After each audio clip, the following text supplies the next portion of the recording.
नमस्कार, मैं कुमार श्रीकांत आपका स्वागत कर रहा हूं।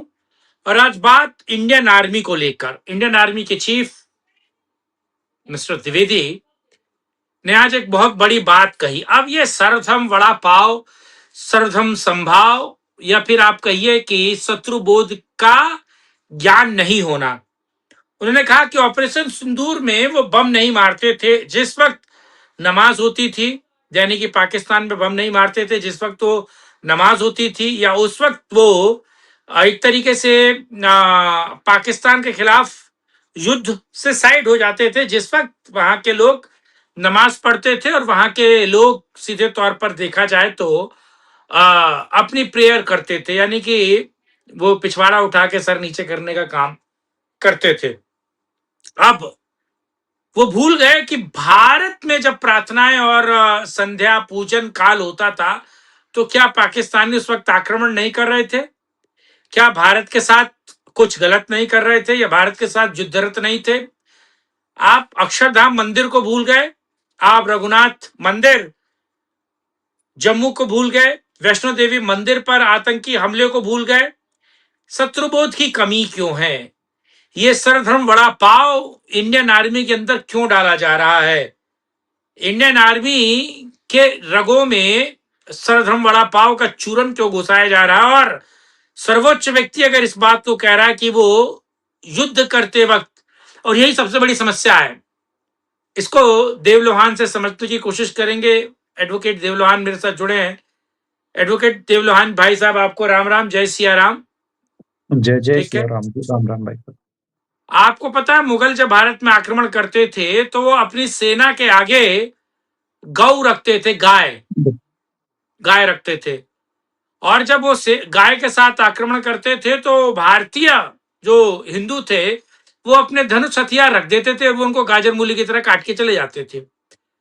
आपको पता है कि बहुत सारे युद्ध गाय, गंगा, गीता के अपमान के कारण या उसके खिलाफ जाकर हिंदू नहीं लड़ सकते थे, इसीलिए ये किया गया। ये शाम को युद्ध के नियमों का पालन करते थे, अपने अस्त्र रख देते थे और वो शाम में आकर काट पीट करके चले जाते थे।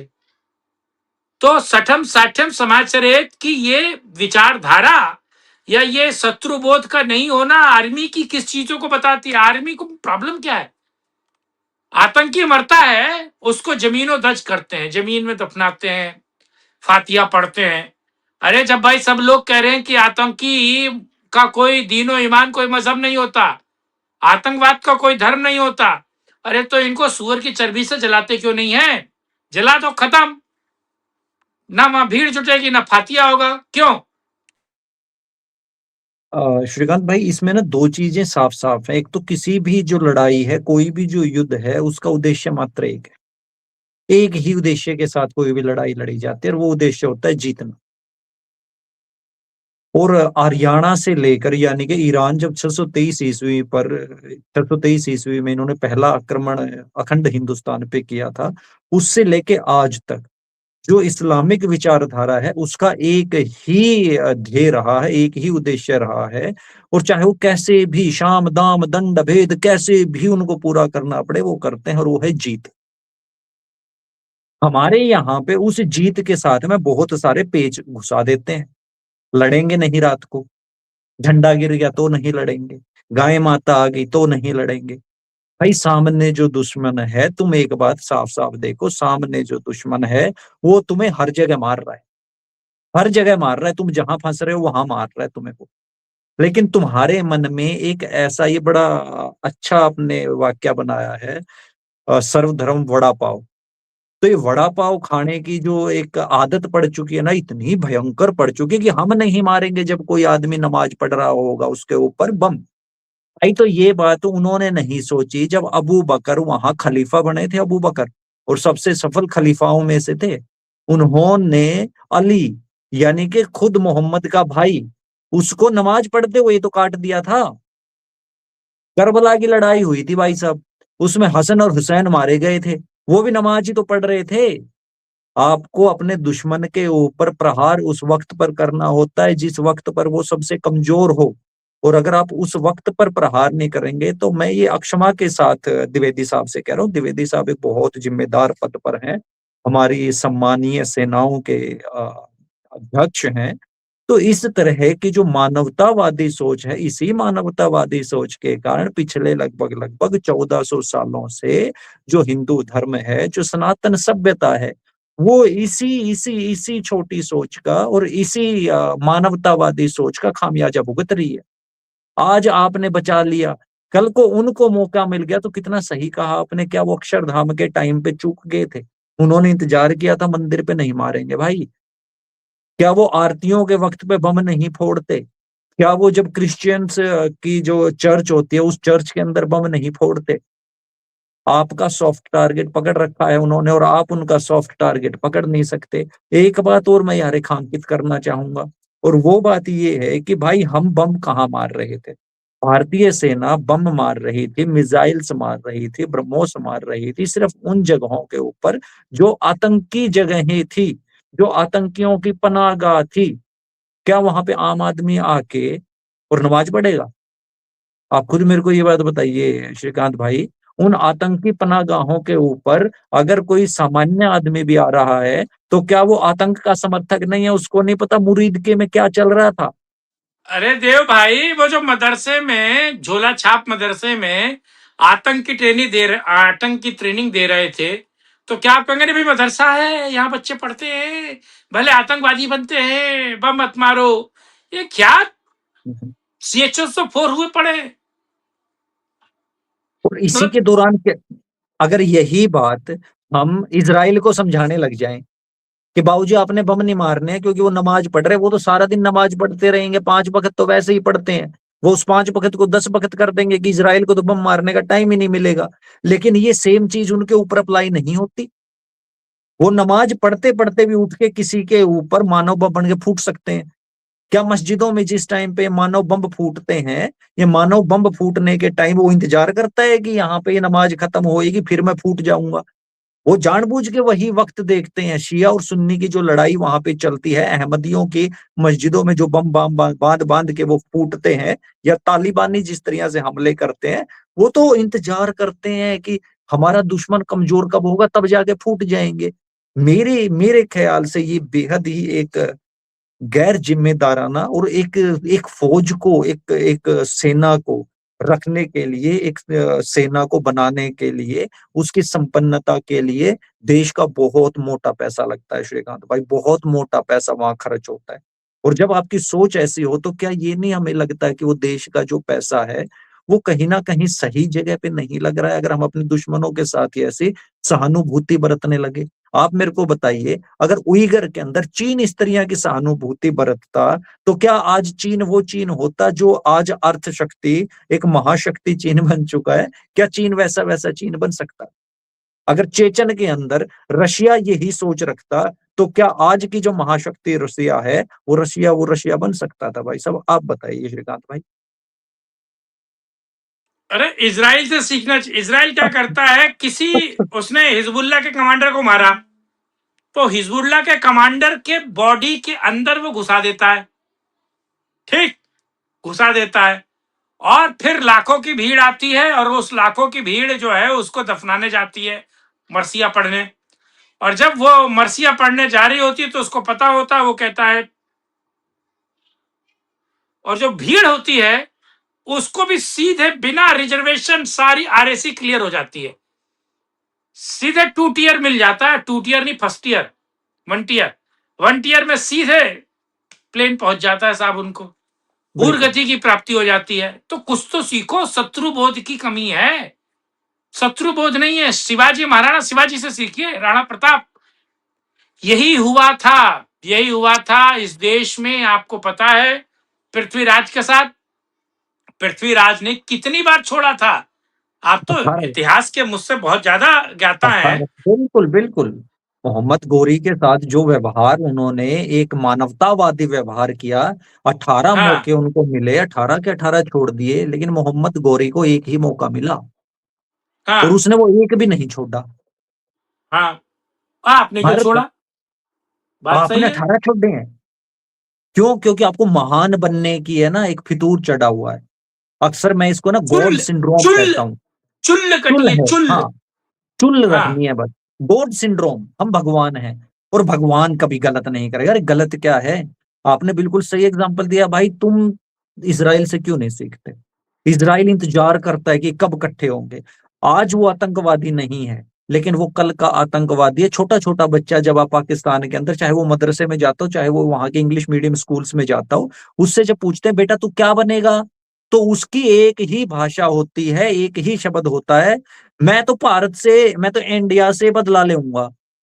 किस चीज का बदला लेगा? उसको पूरा सिखाया हुआ है, अल्लाह के फजल से ये चल रहा है, मैं तो इंडिया से बदला लेऊंगा।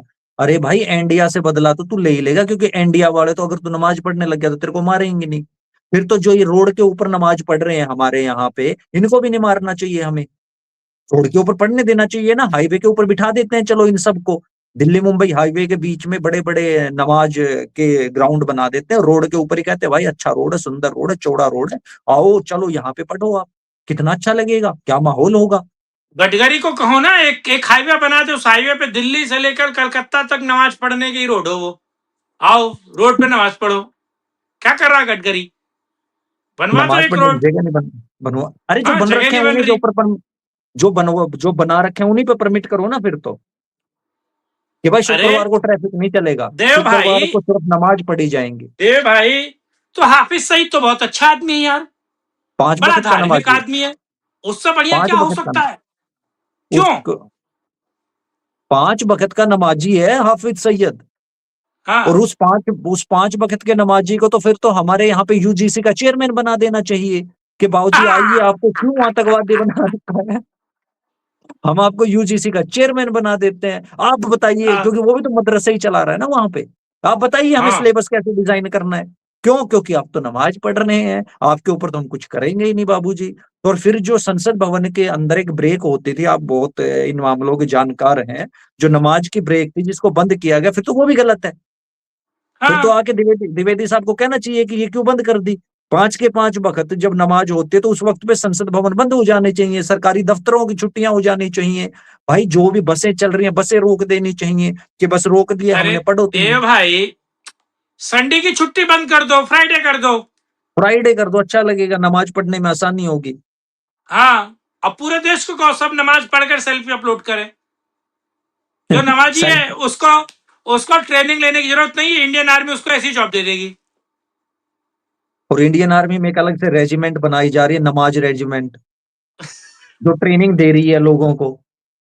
तो द्विवेदी साहब बेहद सम्मानीय व्यक्ति हैं, और बेहद हाँ, सम्मान के साथ ही उनकी आलोचना की जा रही है यहाँ पे, कि ये जो बात है, ये बात बेहद ही गैर जिम्मेदाराना बात। बहुत वाहियात बात है। नहीं नहीं, ये गैर जिम्मेदारा नहीं, बहुत वाहियात बात है, थर्ड क्लास बात है कि आप कह रहे हैं कि मैं उस वक्त बम नहीं मारता था जब तक वो नमाज पढ़ते थे। लेकिन आप जब पूजा कर रहे थे, जब आपके मंदिर के घड़ी घंटाल बज रहे थे, तब वो क्या कहते रहे, नहीं नहीं ये पूजा कर रहा, अभी बम मत मारो। आपको याद है वहां का एक पोपट था, एक मंत्री था, जो कहता था हमने पाव पाव के बम रखे हैं, हमने 100-100 ग्राम के बम, ये याद है ना आपको? बिल्कुल। एक मंत्री था ना, तो मंदिर कहता था कि भारत में हम वैसा बम मारेंगे कि उसकी घंटियां बंद हो जाएंगी, उनकी मूर्तियों को हम तोड़, ये ऐसा ऐसा सुना है आपने ना भी? ये उसने तो बिल्कुल वो ऑन है, ऑन आज रिकॉर्ड भी बोला है है। वो, ऑन आज रिकॉर्ड भी बोल रखा है, आप वो भी वीडियो तो जाकर आज भी देखिए, है। हाँ। दर्शकों को कह रहा हूं, आज भी जाकर आप लोग चेक कीजिए, आप लोग देखिए, अगर मैं गलत और असत्य बोल रहा हूं तो। इसमें लेकिन एक ये चीज शत्रु बोध की कमी। हाँ, एक चीज और है इसमें श्रीकांत भाई, हाँ, ऑपरेशन सिंदूर के दौरान हम सबको ये बात याद है, और ये तो बहुत ताजी घटना है, कि किस तरह से हमारे हरि मंदिर के ऊपर टारगेट करके, अमृतसर में हरि मंदिर के ऊपर टारगेट करके उन्होंने अपने हमले किए थे। टारगेटेड हमले किए गए थे। क्या हरि मंदिर में उस वक्त पे पूजा नहीं चल रही थी? वहां तो गुरबाणी का पाठ चलता रहता है हर वक्त। क्या उस वक्त वहां पे गुरबाणी का पाठ नहीं चल रहा था जिस वक्त पे उन्होंने हमला किया? वो तो ठीक है, बहुत बहुत आभार हमारी सेनाओं का ही, जिनके पास वो सक्षम टेक्नोलॉजी थी, वो विचार थे, कि उन्होंने उसको बचाया, और एक भी उनका ड्रोन, एक भी उनकी मिसाइल नहीं गिर पाई। लेकिन क्या उन्होंने वहां पर ये रियायत बरती कि ये तो यहाँ पे तो पाठ चल रहा है, हम नहीं मारेंगे?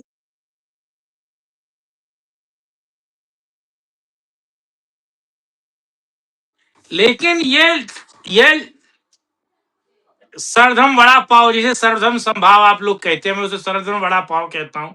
ये CHSO4 ये शत्रुबोध की कमी क्यों भारतीय सेना और इंडियन ये जो कार्मिक व्यवस्था है, कार्मिक जो शासन प्रशासन की व्यवस्था है, इससे ये कब उभरेंगे?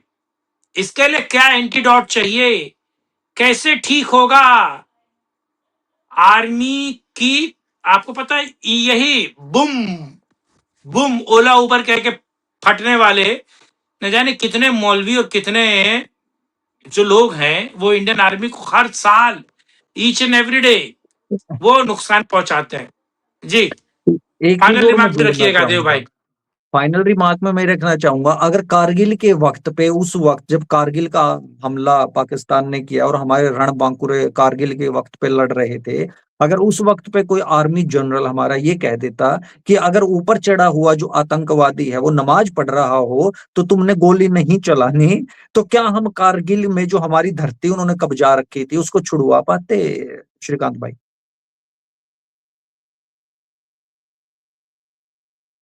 यही मेरा फाइनल रिमार्क है।